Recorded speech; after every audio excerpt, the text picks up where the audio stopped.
नमस्कार प्रिय मित्रों, मैं नीलेश महाराज जय वेंकटेश जी सावित्री ज्योतिष श्रृंखला को आज आगे बढ़ाते हुए मेरे प्यारे मित्रों, आज हम बात करेंगे मीन लग्न के विषय में और मीन राशि के विषय में। चाहे लड़के का मीन राशि मीन लग्न हो या लड़की का मीन राशि मीन लग्न हो, आज हम इस वीडियो में बताने चलेंगे यदि किसी का मीन राशि या मीन लग्न है तो उनका भाग्योदय एग्जैक्ट कितने वर्षों में होता है। प्रियो, तो अभी तक हमने मेष राशि वालों का लगा करके यानी वृषभ, मिथुन, कर्क, सिंह, कन्या, तुला, वृश्चिक, धनु, मकर, कुंभ यानी 11 राशियों वालों का भाग्योदय कितने वर्षों में होता है हमने संपूर्ण जानकारी आपके सामने प्रस्तुत किया है। आज उसी राशि का लास्ट राशि यानी मीन राशि और मीन लग्न के लेकर मैं हाजिर हुआ हूं। यदि किसी का मीन राशि मीन लग्न होगा तो उनका भाग्योदय कितने वर्षों में होगा। तो देखिए, मीन राशि के जो स्वामी बताए गए देवगुरु बृहस्पति, और बृहस्पति के जो इष्ट देवता हैं भगवान श्रीमन नारायण भगवान विष्णु जी हैं और माता लक्ष्मी जी हैं।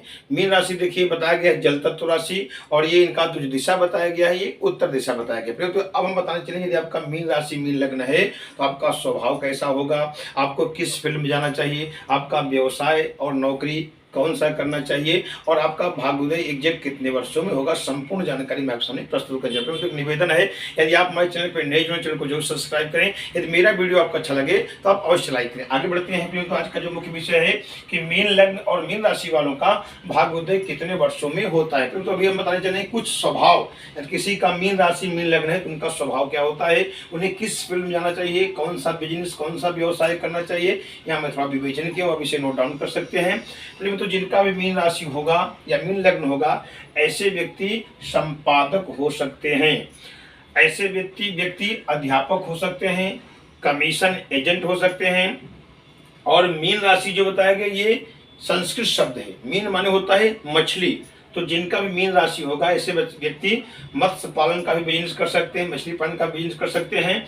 और ऐसे व्यक्ति संगीतकार होते हैं, साहित्यकार होते हैं और कला में निपुण होते हैं। जिनका मीन राशि होता है संगीत साहित्य कला में बहुत निपुण होते हैं, ऐसे व्यक्ति लेखक होते हैं, बहुत सुंदर सुंदर स्टोरी लिखते हैं, इनको परम ज्ञान होता है। और ऐसे व्यक्ति फोटोग्राफी कर सकते हैं, आर्ट क्षेत्र में अधिक सफलता इनको प्राप्त होता है जिनका मीन राशि और मीन लग्न होगा। जिनका मीन राशि मीन लग्न, ऐसे व्यक्ति तेल के अधिकारी हो सकते हैं और इनका ज्योतिष अंक शास्त्र प्रबल रहता है। जिनका भी मीन राशि होता है ज्योतिष के परम ज्ञानी होते हैं, अंक शास्त्र के ज्ञानी होते हैं और धर्म को जानने वाले होते हैं। जिनका मीन राशि होता है परम ज्ञानी होते हैं, धर्म को पकड़ चलते हैं, पूजा पाठ इत्यादि धर्म कार्य ये करते रहते हैं जिनका भी मीन राशि रहता है। ऐसे व्यक्ति सौंदर्य प्रसाधन का कार्य कर सकते हैं, जूता का बिजनेस कर सकते हैं और ऐसे व्यक्ति विज्ञापन एजेंसी का कार्य भी कर सकते हैं जिनका भी मीन राशि मीन लग्न होगा।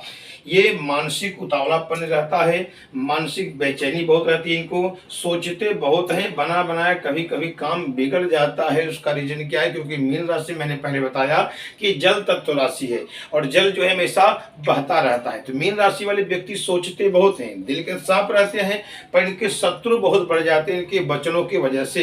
ये कभी कभी इनका बना बनाया काम बिगड़ जाता है, ये सोचते बहुत जाता है और जैसे जल बहता रहता है वैसे इनका मन भी बहता रहता है, इनका स्थायी कहीं रूप से स्थिर नहीं रहता है। तो अब हम बताने चलेंगे जब आपका मीन राशि मीन लग्न है तो आपका भाग्योदय कितने वर्षों में। देखिए, मैं एक लग्न चार्ट बनाया हूं और प्रथम भाव में मैंने 12 अंक लिखा है। आपने कुंडली देखिए, यदि पहले घर में 12 अंक लिखा होगा तो समझ लीजिए आपका क्या हो गया, मीन लग्न की कुंडली हो गई।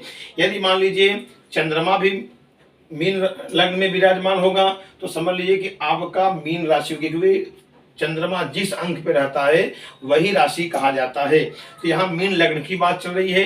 मान लीजिए पहले घर में 12 अंक लिखा है तो 1 2 3 4 5 6 7 8 9 10 11 12, ये कुंडली का 12 भाव है। बात चल रहा है मीन लग्न मीन राशि के विषय में।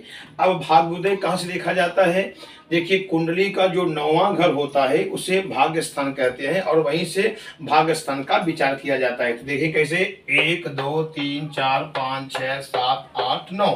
अब 9वां देखिए 8 अंक आ रहा है। यदि किसी का मीन लग्न है तो 9वां घर जो है वृश्चिक राशि आ रहा है और यहाँ इसके स्वामी जो है वृश्चिक के मंगल हैं। प्रेम, तो देखिए अब हम बताने चल रहे हैं कि आपका भाग्योदय कब होगा, किस समय होगा। यदि भाग्येश मंगल और लग्नेश गुरु युति बना करके एक साथ कुंडली में विराजमान होंगे तो जब मंगल का और गुरु का महादशा आएगा, अंतर्दशा आएगा, प्रत्यंतर दशा आएगा तो व्यक्ति का भाग्योदय अवश्य होगा। सरलता समझ लीजिए, भाग्येश वृश्चिक है, इसके स्वामी मंगल हो गए, और लग्नेश जो है मीन लग्न के स्वामी गुरु हो गए। यदि मंगल और गुरु कुंडली में युति माने एक साथ अगर बैठे होंगे तो जब मंगल का और गुरु का महादशा आएगा, अंतर्दशा आएगा, प्रत्यंतर दशा आएगा तो व्यक्ति का भाग्योदय अवश्य होगा। कंडीशन यही देखना है प्रेमियों कि मंगल और गुरु की डिग्री 0 से 1 न हो, 29 से 30 डिग्री न हो, या मंगल गुरु कहीं वक्री होकर न बैठे हों, या कहीं से मारक होकर न बैठे हों। जब मंगल गुरु अच्छी स्थिति में होंगे, अच्छे डिग्री में होंगे, तो जब मंगल गुरु की महादशा आएगी, अंतर्दशा आएगी तो व्यक्ति का भाग्योदय अवश्य होता है। क्योंकि बिना डिग्री का फलादेश करना कोई जो है अच्छा रिजल्ट नहीं आएगा, क्योंकि डिग्रियों का बहुत बड़ा महत्व है। तो आप पहले बलाबल दोनों ग्रहों का स्थिति देखें, अगर गुरु मंगल अच्छी स्थिति में होंगे तो व्यक्ति का भाग्योदय अवश्य होगा। फिर तो दूसरा नहीं बताने चल रहा हूं कि भाग्येश मंगल यदि लग्न में बैठे हों और लग्नेश स्वामी गुरु भाग्य में आके बैठे हों, माने सरलता समझ लीजिए कि भाग्येश क्या है, मंगल है, और लग्नेश क्या है, गुरु है। तो लग्नेश का स्वामी जो गुरु है भाग्य में आके बैठ जाए, और भाग्येश जो मंगल है लग्न में जाके बैठ, इसे बोलते हैं परिवर्तन योग। तो जब मंगल का और गुरु का महादशा आएगा, अंतर्दशा आएगा तो व्यक्ति का भाग्योदय अवश्य होता है और व्यक्ति उच्च पद पर अपना नाम रोशन करता है। फिर तो तीसरा नहीं बताने चला हूं कि मान लीजिए कि भाग्येश मंगल केंद्र में बैठा हो या भाग्येश मंगल त्रिकोण में बैठा हो, तो जब मंगल की महादशा आएगी, अंतर्दशा आएगी, व्यक्ति का भाग्योदय अवश्य होता है। कैसे देखेंगे कि भाग्येश केंद्र में बैठा, केंद्र किसे कहते हैं, 1 4 7 10 ये केंद्र भाव है। त्रिकोण भाव कौन सा है, 1 5 9। मान लीजिए भाग्येश केंद्र में प्रथम भाव में बैठा हो। अब तो देखिए यहाँ प्रथम भाव क्या लिखा है, 12 अंक लिखा गया है। और यहाँ मंगल आके बैठ जाता है, पहले तो देखिए 12 अंक जो जैसे मीन राशि के समय गुरु हो गए। अगर गुरु यहाँ विराजमान है तो आपका एक जबरदस्त राजयोग, जिसे बोलते हैं हंस राजयोग। मान लीजिए आपका चंद्रमा भी यहाँ विराजमान होगा तो ये दूसरा राजयोग बने चला। गुरु चंद्रमा का बताया गया है गज केसरी राजयोग। मान लीजिए मंगल आके यहाँ विराजमान हो जाए केंद्र में प्रथम भाव में, तो गुरु मंगल का जो बताया गया जबरदस्त योग बताया गया। टेक्निकल लाइन, सॉफ्टवेयर इंजीनियर व्यक्ति बन सकता है, टेक्निकल लाइन का बिजनेस कर सकता है। 99.5% यदि गुरु मंगल आपके कुंडली में 12 भाव में कहीं भी बैठे हो तो समझ लीजिए कि वो लड़का हो या लड़की हो, सॉफ्टवेयर इंजीनियर या तो टेक्निकल लाइन में व्यक्ति अवश्य ग्रोथ करता है, आगे बढ़ता है। चौथा राजयोग जो बताने चला हूं, मंगल और चंद्रमा। मान लीजिए मंगल यहाँ के बैठा हो, लग्न में आ जाए केंद्र प्रथम भाव में, और चंद्रमा ऑलरेडी यहाँ बैठा हो, तो जबरदस्त इसे बोलते हैं लक्ष्मी योग। तो समझ लीजिए कि भाग्येश यदि केंद्र में प्रथम भाव में बैठा है तो 4 राजयोग बन रहा है यहाँ, और ऐसे व्यक्ति जबरदस्त ग्रोथ करते हैं, इनका भाग्योदय अवश्य हो जाता है। प्रेम तो यदि भाग्येश मंगल केंद्र में बैठे हों या तो त्रिकोण मैंने बताया, मान लीजिए त्रिकोण 1 5 9। मान लीजिए मंगल यहाँ पंचम भाव में बैठे हो तो ये देखिए 4 अंक का स्वामी चंद्रमा हो गया। मंगल को ज्योतिष में बताया गया यहाँ नीच का हो गया, लेकिन चंद्रमा और मंगल का एक राजयोग बन रहा है, इसे बोलते हैं लक्ष्मी योग। तो जब चंद्रमा मंगल का महादशा आएगा, अंतर्दशा आएगा तो व्यक्ति अवश्य इनका भाग्योदय होगा। कहीं चंद्रमा अच्छे डिग्री में होंगे और मंगल भी अच्छे डिग्री में होंगे, मान लीजिए चंद्रमा और मंगल का 8 से 10 डिग्री की दूरियां होगा, तो जबरदस्त ये भी फल आपको अच्छा मिलेगा। अगर दोनों अच्छी स्थिति में होंगे तो लक्ष्मी योग बनेगा और व्यक्ति का भाग्योदय अवश्य होगा। प्रिय में तो मान लीजिए भाग्येश जो मंगल पंचम भाव में आके बैठ जाए और पंचमेश जो है चंद्रमा भाग्य में आगे बैठे, से बोलते हैं परिवर्तन योग। जब मंगल चंद्रमा की महादशा आएगी, अंतर्दशा आएगी, ऐसे व्यक्ति का भाग्योदय अवश्य होता है।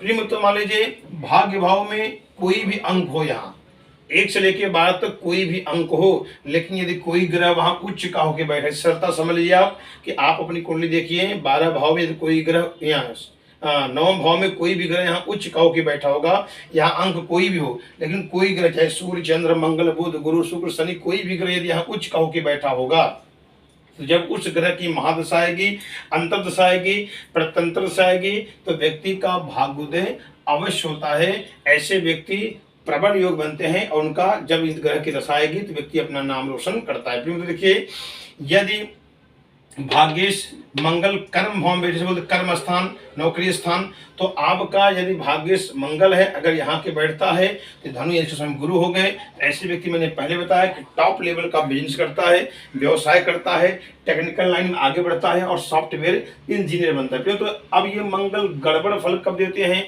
या इनका भाग्योदय में दिक्कत कब आता है? यदि मंगल जो भाग्येश मंगल है अगर त्रिक भाव में बैठा हो, त्रिक भाव किसे कहते हैं?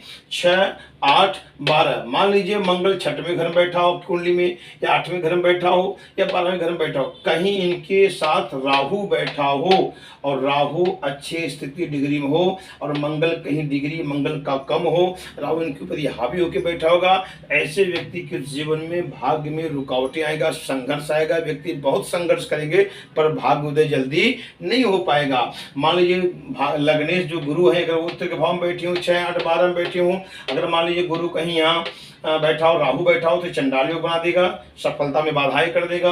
अष्टम बैठा होगा तो भी चंडाल योग बना देगा और द्वादश में बैठेगा तब भी। मैंने कहने मतलब यह है कि यदि गुरु 6, 8, 12 में बैठा हो, राहु उसके साथ बैठा हो, राहु की डिग्री हावी हो, गुरु की डिग्री कम हो, या राहु उनके ऊपर हावी होकर बैठा होगा, तो ऐसे व्यक्ति के जीवन में संघर्ष पे संघर्ष आएगा पर भाग्योदय में रुकावटें बढ़ता जाएगा। मान लीजिए 6, 8, 12 मंगल बैठा हो, राहु वहां हावी होकर बैठा हो, इसे बोलते हैं खतरनाक योग, बोलते हैं अंगारक योग। ऐसे व्यक्ति का समस्याएं बढ़ता जाएगा और भाग्योदय में रुकावटें आ जाएगा। प्रिय मित्र, मान लीजिए अब मैं बताना चल रहा आपका मीन लग्न मीन राशि, तो आपका भाग्योदय एग्जैक्ट कितने वर्षों में होगा तो आप इसे नोट कर लीजिए। आपका भाग्येश जो 8 अंक यानी वृश्चिक राशि होगी, इसके समय मंगल हो गए, तो ऐसे व्यक्ति का भाग्योदय 27वें वर्ष प्रारंभ हो जाता है। ऐसे व्यक्ति का 27वें वर्ष विवाह हो जाना या इनका भाग्योदय हो जाना, व्यवसाय बिजनेस सब कार्य करना है प्रारंभ कर, जब 27 इनका रनिंग होता है और 28 वर्ष पहुंचते पहुंचते इनका भाग्योदय हो जाता है और एक प्रबल नाम रोशन अपना करते हैं। अगर भाग्योदय में रुकावट ये बाधा आ रहा है, मंगल गुरु गड़बड़ स्थिति में बैठ गए हैं, तो आपको करना किसे आप नोट डाउन कर लीजिए, क्योंकि लग्नेश स्वामी गुरु इनकी मैंने बताया कि इनका जो इष्ट देवता है भगवान श्रीमनारायण भगवान विष्णु है। तो आप जो है विष्णु सहस्त्र नाम का पाठ अवश्य करें, हो सके तो ओम नमो भगवते वासुदेवाय का मंत्र आप जाप करें और हर गुरुवार खाली आप 9 या 16 गुरुवार तक हल्का सा हल्दी जो है पानी में डाल के आप गुरुवार के दिन आप स्नान करें और गुरुवार के दिन हो सके तो थोड़ा सा पीला दाल जो तुअर का दाल बोलते हैं 1.25 किलो वो ले लीजिए और 7 अक्खा हल्दी ले लीजिए। अपने सिर को क्लॉकवाइज 7 बार घुमा के कहीं मंदिर में दान कर दें या दत्तात्रेय या भगवान विष्णुनारायण का मंदिर वहाँ आप अर्पण करके प्रणाम करके किसी को दे दें, तो आपका गुरु प्रबल योग बनेगा, आपका भाग्य में साथ देगा। प्रिय मित्र देखिए, अगर भाग्येश मंगल गड़बड़ स्थिति में है तो जो मंगल का जो बताया गया है इसके जो है इष्ट देवता जो है भगवान हनुमान जी हैं, तो आप हनुमान जी का व्रत धारण कर सकते हैं। मंगलवार का व्रत रहें और हो सके तो आप हनुमान चालीसा पंचमुखी हनुमत कवच का पाठ करें और मंगलवार के दिन लाल मसूर दान करें और तांबे का सिक्का क्वाइन हो अपने सिर को क्लॉकवाइज घुमा करके कहीं पानी में छोड़ दें। 5 मंगलवार तक की विधि आप जरूर करें, इससे भी मंगल आपका प्रबल योग बनाएगा। लेकिन हनुमान जी की आराधना पूजा आप करते रहें, पाठ रोज नियमित आप बनाएं, स्नान करने के बाद हनुमान चालीसा का आप पाठ करें और मंगलवार दिन हो सके तो मदार का पत्ता तेल हनुमान जी को अवश्य अर्पण करें, इससे भी आपका प्रबल योग बनेगा। और मीन लग्न मीन राशि वालों का भाग्योदय मैंने बताया कि 27वें वर्ष आपका भाग्योदय हो जाएगा, आप ग्रोथ पे जाएंगे। फिर वीडियो आपको अच्छा लगे लाइक करें, सब्सक्राइब करें। अगले एपिसोड में मिलते हैं। नमस्कार।